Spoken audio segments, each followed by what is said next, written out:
Halo teman-teman peserta Open House FKUI 2023. Perkenalkan, nama saya David Kristianta yang pada kesempatan kali ini akan membawakan pengantar keterampilan klinik dasar dengan topik bantuan hidup dasar. PowerPoint ini saya susun bersama dengan rekan saya Dabita Zahra. Kami berdua merupakan mahasiswa Fakultas Kedokteran Universitas Indonesia. Berikut terampir CV singkat saya yang akan membawakan sedikit pengantar berkaitan dengan bantuan hidup dasar pada hari ini.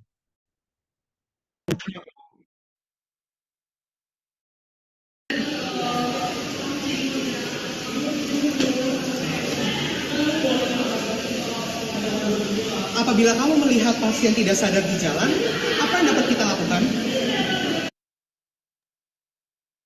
Apabila teman-teman dihadapkan dengan situasi dan kondisi tersebut, kira-kira apa yang dapat kita lakukan? Itulah yang akan kita bahas pada pagi hari ini dan pada kesempatan kali ini berkaitan dengan bantuan hidup dasar. Berikut adalah pokok bahasan yang akan kita pelajari pada kesempatan kali ini.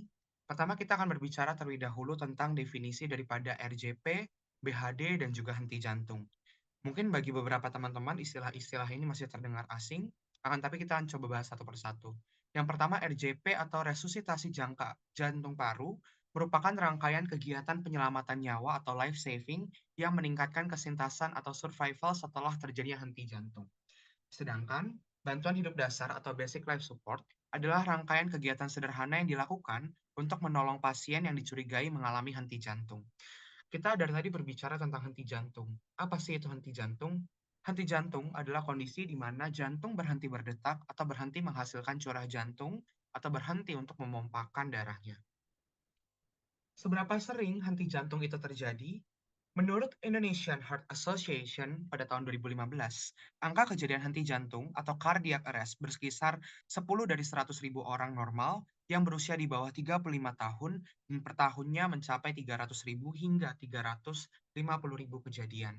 Hal ini menunjukkan pentingnya kita sebagai seseorang, baik itu sebagai seorang calon mahasiswa kesehatan ataupun sebagai seseorang, kita harus mempelajari bagaimana cara untuk memberikan pertolongan pada kasus-kasus henti jantung. Nah, kita akan mempelajari sedikit berkaitan dengan bagaimana mekanisme pemberian bantuan henti jantung. Kita tahu jantung berperan penting dalam memompa darah dan oksigen ke setiap sel-sel yang ada di dalam tubuh. Lantas apabila pada suatu kondisi tiba-tiba jantung berhenti berdetak, artinya fungsi untuk memompakan oksigen, fungsi untuk memompakan darah ke seluruh tubuh dapat mengalami gangguan. Itulah yang disebut sebagai kondisi henti jantung ataupun cardiac arrest. Kita ketahui bahwa otak dan juga jantung merupakan organ yang sangat vital bagi tubuh kita. Dan ketika organ otak dan juga jantung tidak mendapatkan cukup aliran darah ataupun aliran oksigen, maka akan menyebabkan kematian. Diperkirakan sekitar 4 menit hingga 10 menit kerusakan otak dapat terjadi apabila tidak mendapatkan suplai oksigen dan juga darah yang adekuat ataupun yang cukup, dan kerusakan tidak dapat dipulihkan. Oleh karena itu, dengan memberikan bantuan hidup dasar, kita akan mencoba untuk mengkompresi ataupun menekan, memindahkan darah ke otak dan juga menjaga otak tetap hidup. Pada bantuan hidup dasar yang kita lakukan, kita juga berusaha untuk menjaga agar darah dan oksigen itu dapat bergerak juga ke otot jantung yang ada. Ketika kita mulai melakukan bantuan hidup dasar, kita melakukan kompresi ataupun penekanan pada jantung, sehingga ini secara tidak langsung menggantikan peran daripada jantung menjadi pompa buatan dan juga melakukan pekerjaan jantung secara manual untuk memindahkan aliran darah ke seluruh jantung. Dengan harapan bahwa ini dapat tetap menjaga organ-organ vital kita, yaitu otak dan juga jantung, serta nanti dapat menimbulkan respon dari dalam tubuh untuk kembali memompa darah dan kembali pada fungsi normalnya. Lantas kapan bantuan hidup dasar dapat diberikan? Bantuan hidup dasar diberikan pada dua kondisi, yaitu pada kondisi henti jantung dan henti nafas. Henti jantung dapat terjadi pada berbagai kondisi seperti penyakit jantung koroner, aritmia, kelainan katup jantung, tamponade jantung, pecahnya aorta, sumbatan jalan nafas, gagal nafas, dan berbagai gangguan lain. Sedangkan henti nafas juga merupakan indikasi ataupun hal yang menjadi alasan mengapa kita memberikan bantuan hidup dasar.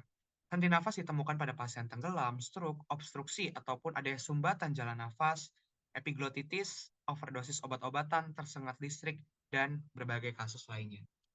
Apa sih sebenarnya tujuan kita memberikan bantuan hidup dasar?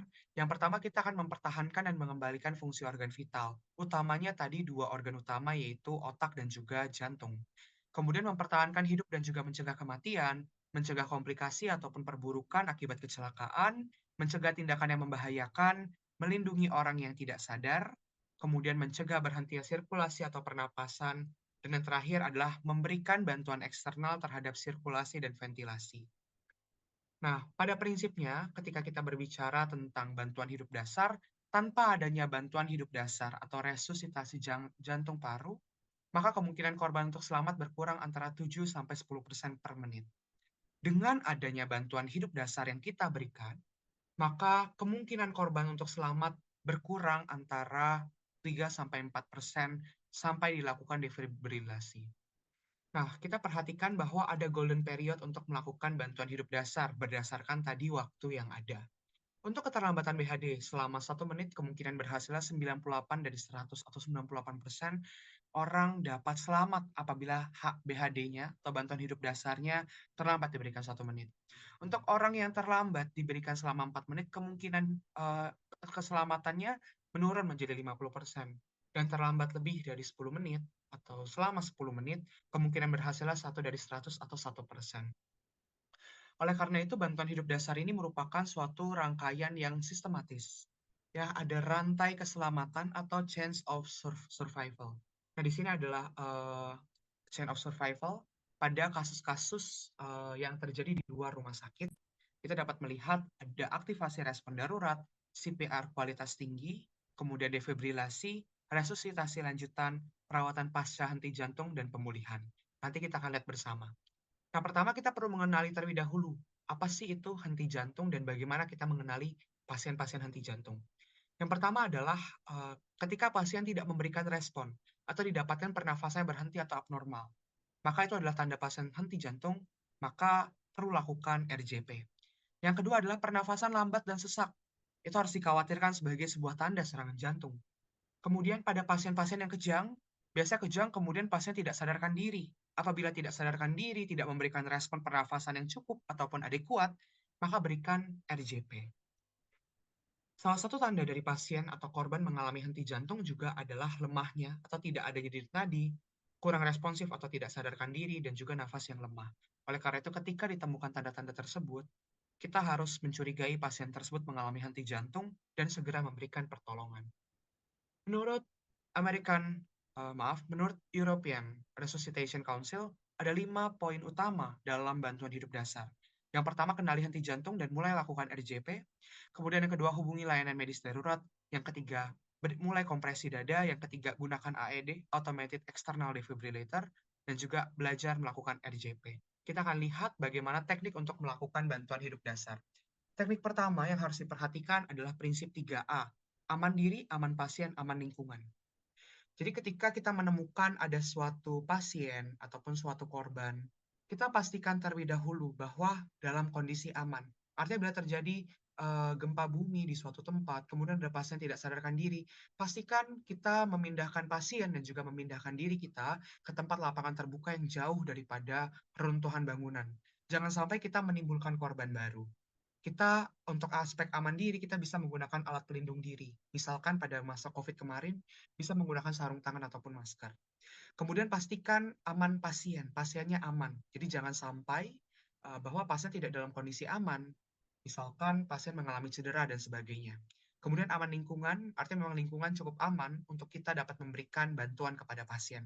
Jangan lupa ketika kita datang, ketika kita menemukan pasien tidak sadarkan diri, perkenalkan diri terlebih dahulu kepada orang-orang sekitar.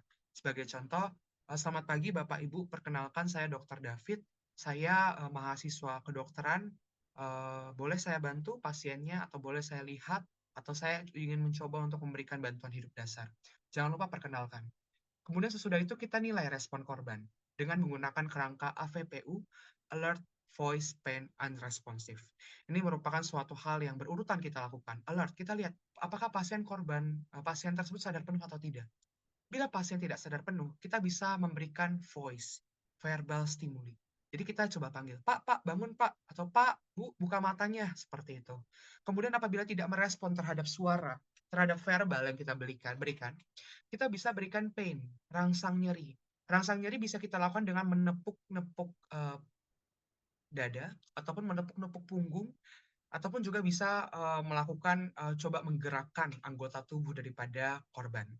Apabila ternyata tidak merespon baik terhadap aspek alert tadi ketika dipanggil, kemudian terhadap suara, respon verbal, dan juga painful ataupun, rangsang nyeri, maka kita nyatakan pasien unresponsive. Kita perlu memberikan bantuan hidup dasar pada pasien ini. Nah, sebelumnya, aktifkan dulu Emergency Medical System atau EMS dengan cara apa? Memanggil dan meminta seseorang untuk membawakan ambulan dari rumah sakit terdekat sekaligus minta dibawakan AED atau Automated External Defibrillator. Jadi External Defibrillator ini sebuah alat ya yang dapat memacu kerja jantung yang nanti akan kita bahas lebih lanjut. Untuk di Indonesia, nomor darurat ambulansnya adalah 119. Nah, ketika menelpon juga ada kerangkanya. Teman-teman perlu menyampaikan nama, lokasi kejadian, jenis kejadian, jumlah korban, dan juga kondisi korban. Misalkan, "Selamat pagi Pak, perkenalkan saya Dokter David. Saya saat ini berada di rumpun ilmu kesehatan di lantai 1 gedung C. Ditemukan ada pasien tiba-tiba tidak sadarkan diri sesudah bermain basket, ada satu orang." Seperti itu kemudian sampaikan permintaan untuk ambulans dan juga dibawakan AED atau Automated External Defibrillator. Kemudian sesudah itu, tadi kita langsung nilai bagaimana kondisi pasien dengan pendekatan CAB, Circulation Airway Breathing. Nah, circulation ini berbicara tentang aspek sirkulasi daripada jantung itu sendiri. Apakah jantung berhasil untuk mengedarkan darahnya dan juga oksigen ke berbagai harusnya ke seluruh bagian daripada tubuh. Kita bisa melihat apakah ujung tangan dan juga kaki korban tampak pucat atau tidak. Karena seharusnya bila terdarahi dengan baik, harusnya tidak pucat. Kemudian kita juga dapat melihat apabila pasien eh, mengalami perdarahan, yang harus kita lakukan adalah kita harus melakukan luka balut ataupun tekan luka perdarahan. Kita juga harus melakukan pengecekan terhadap nadi korban dengan meraba nadi arteri karotis yang ada di samping leher. Mungkin teman-teman bisa coba memegang dan juga merasakannya saat ini. Bila tidak teraba, lakukan RJP. Namun bila teraba, lakukan asesmen berikutnya, kita nilai airway. Airway berbicara tentang jalan nafas. Apakah ada sumbatan ataupun gangguan dalam jalan nafas korban?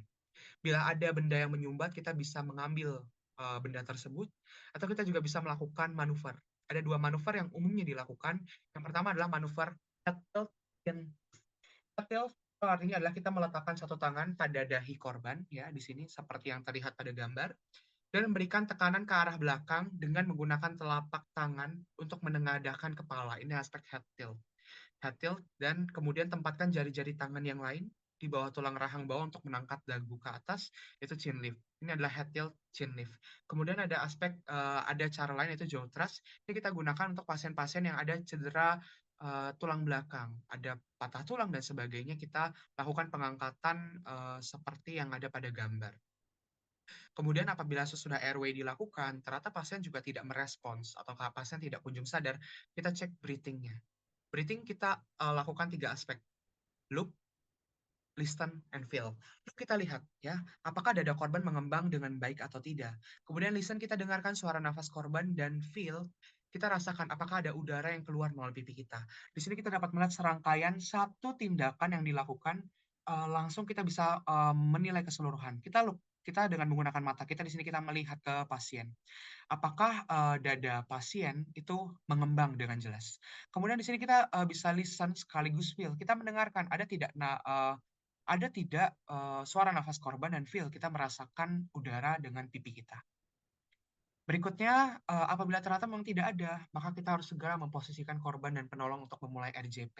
Pertama, pastikan untuk posisi korban telentang di tempat datar dan keras, karena kita akan melakukan penekanan. Apabila tidak dilakukan di tempat yang datar dan keras, takutnya malah dapat mencederai ataupun malah menyebabkan bahaya tertentu. Kemudian posisi penolong.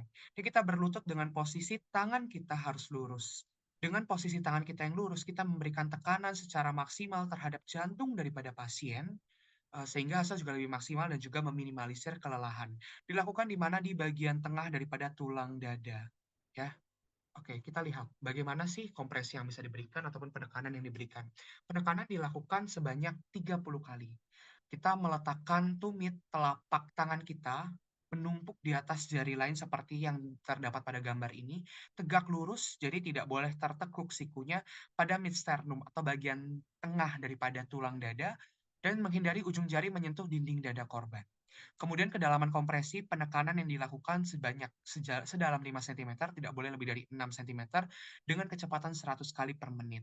Nah, ini sebenarnya nanti ada beberapa lagu-lagu yang bisa teman-teman dengarkan atau jadikan referensi untuk memberikan tekanan sebanyak 100 kali per menit. Salah satu contoh lagunya adalah Baby Shark, mungkin teman-teman tidak asing. Kemudian kompresi dada diberikan tanpa adanya interupsi, jadi jangan sampai kemudian teman-teman di satu kondisi lelah kemudian ditinggal pasiennya, karena itu akan mengganggu jalannya pemberian bantuan hidup dasar.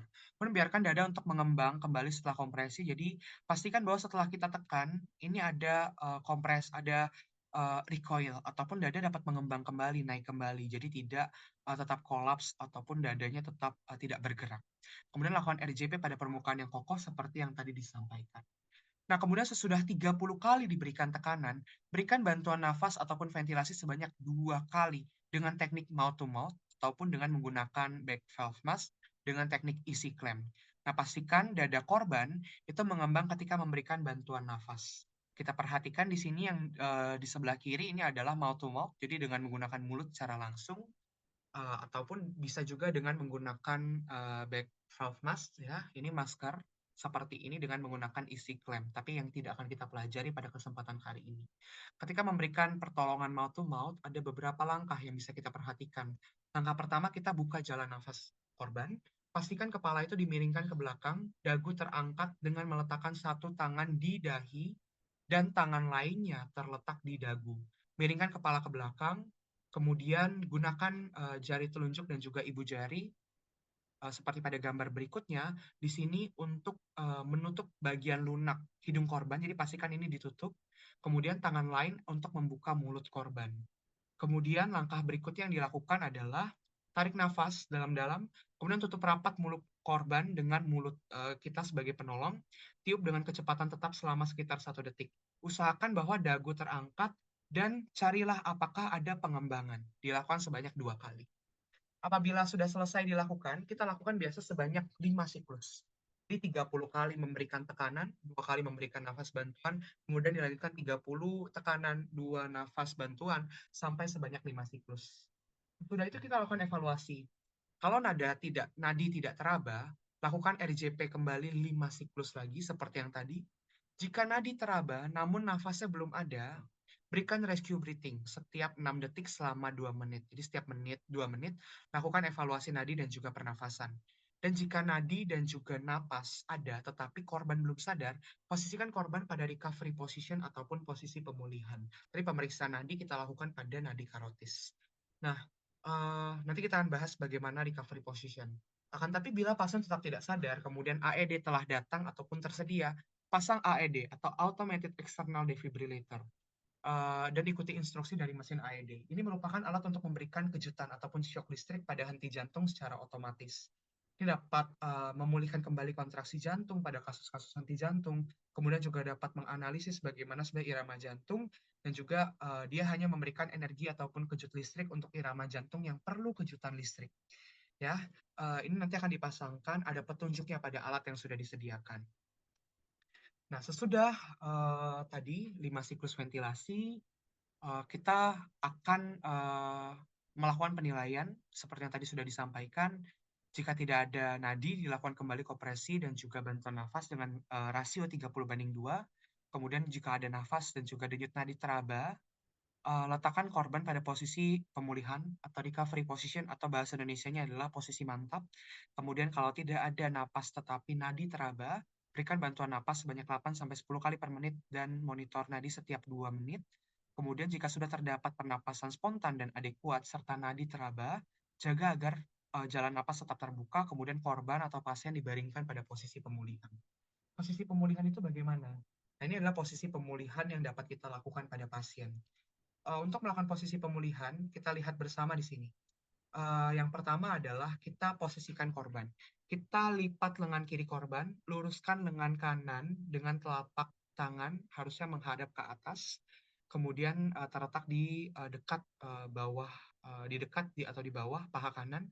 Kemudian lengan kanan harus dilipat dan disilangkan di depan dada. Kemudian tempelkan di punggung tangan pada pipi kiri korban. Dengan menggunakan tangan, kita tekuk lutut kanan, ya. Kita tekuk lutut kanan seperti pada gambar berikutnya. Ya, dengan sudut sekitar 90 derajat. Kemudian kita gulingkan korban ke sisi penolong. Nah, di sini kita dapat melihat bahwa pasien sudah berada dalam posisi mantap ataupun recovery position. Ini dilakukan agar apa? Agar jalan napas pasien tetap terbuka. Jalan napas pasien bisa saja tertutup dengan lidah, lendir, muntahan pada korban yang tidak sadar dengan posisi berbaring seperti yang tadi. Oleh karena itu dengan posisi mantap ataupun recovery position ini, cairan dapat mengalir keluar melalui mulut dan tidak menyebabkan pasien mudah tersedak. Kita akan melihat video yang dipersembahkan oleh Perki mengenai bagaimana cara untuk melakukan dan juga memberikan bantuan hidup dasar.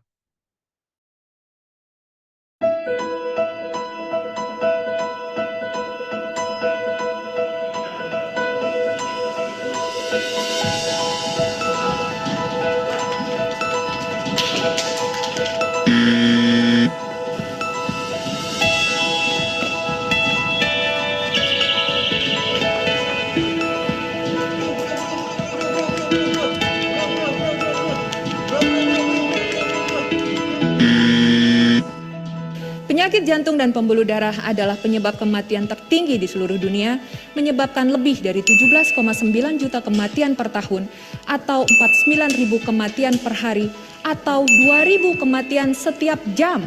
Itu adalah angka yang sangat besar. Sebagian besar kematian terjadi karena henti jantung. Orang yang tiba-tiba tidak sadarkan diri tadi adalah salah satu contoh kasus diantaranya. Sebagai orang awam, dapatkah kita melakukan sesuatu untuk menolong korban? Ya, kita bisa. Kita perlu memberikan pertolongan pertama dengan benar, yaitu bantuan hidup dasar. Ingat, setiap detik yang terbuang adalah peluang hidup yang hilang. Henti jantung terjadi bila jantung tiba-tiba berhenti memompa darah. Akibatnya, aliran darah akan berhenti ke semua organ. Apa yang harus kita lakukan?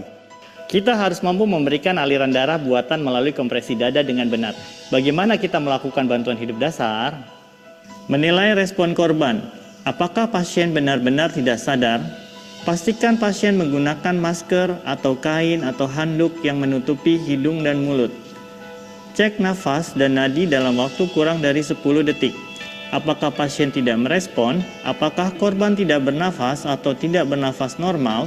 Apakah nadi tidak teraba? Bila ya, maka henti jantung sudah terjadi.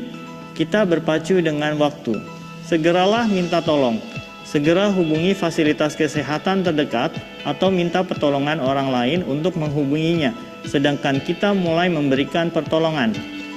Lakukan kompresi dada. Agar kompresi efektif, lakukan dengan cepat dan kuat. Cepat yaitu 100-120 kali per menit. Kuat yaitu dengan kedalaman 5-6 cm. Posisikan kedua tangan di paruh bawah tulang sternum. Lepaskan tangan dari dada setiap selesai kompresi. Ventilasi dapat diberikan dengan menggunakan back mask device dengan filter dan seal yang rapat bila tersedia, atau gunakan AED apabila sudah tersedia. Hentikan tindakan bila terdapat respon. Tenaga kesehatan sudah tiba atau penolong sudah kelelahan. Apabila terdapat respon, baringkan pasien dalam posisi mantap.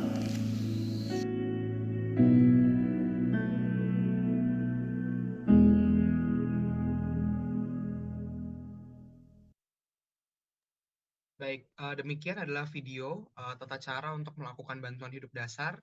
Nah, ada beberapa hal yang harus kita perhatikan kembali, kesalahan dalam melakukan bantuan hidup dasar. Yang pertama, pastikan posisi mengunci tangan jangan sampai salah, seperti yang tadi sudah ditunjukkan pada gambar. Kemudian posisi siku harus lurus. Kemudian jangan lupa untuk mencubit hidung ketika memberikan bantuan pernafasan, dan juga kompresi dada harus benar, seperti yang tadi sudah disampaikan. Kemudian kapan pemberian bantuan hidup dasar ini harus dihentikan? Pemberian bantuan hidup dasar dihentikan pada ada beberapa kondisi. Yang pertama adalah kembalinya denyut jantung dan juga nafas spontan, maka kita bisa berhenti memberikan bantuan hidup dasar. Kemudian ada tim penolong yang lebih ahli, kemudian pasien alih rawat ke tempat perawatan, misal langsung dilarikan ke rumah sakit. Kemudian penolong terancam keselamatannya, penolong kelelahan, atau dalam kondisi DNR atau do not resuscitate. Jadi pada kondisi-kondisi tertentu ada pasien-pasien yang memang sudah memberikan amanat bahwa saya tidak ingin diresusitasi, saya tidak ingin diberikan bantuan hidup dasar, saya tidak ingin lagi diberikan bantuan hidup. Oleh karena itu, maka kita tidak memberikan bantuan hidup dasar pada pasien-pasien tersebut sesuai dengan amanatnya. Kemudian yang terakhir tentu pada pasien-pasien yang sudah ditemukan tanda pasti kematian, seperti lebam mayat, kaku mayat, pembusukan, maka dipastikan bahwa pasien sudah meninggal. Akan tetapi penentuan kematian pasien hanya dapat dilakukan oleh dokter.